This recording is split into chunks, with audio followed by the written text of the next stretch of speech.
IFM News. IFM News. IFM News. Lokal.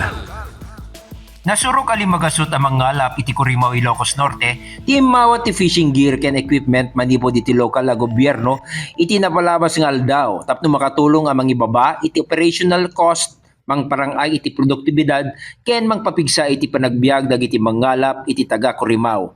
Kinunan Mayor Edward Kilala at itulong ket mangipakita manen ti panagkumit iti lokal a gobyerno a Curimaw amang suporta kadagiti komunidad iti igit ti baybay ken mangitandudo iti sustainable development iti fisheries sector iti munisipyo. Kastamet ang nakipartisipar kabayatan ti panakiwaras dagiti kameng ti Sangguniang Bayan ngayon daluan met ni Vice Mayor Judith Kilala. Anang ipakita iti naan suporta iti legislative body kadagiti ganwat amang itag-ay iti pagsayatan ket pagbiagan dagiti mangalap iti munisipyo.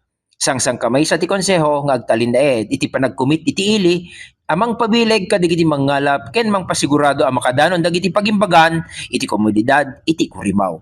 Para iti IFM News, Idol Glenn Batuyong tatak IFM. IFM News. IFM News. IFM News. Lokal.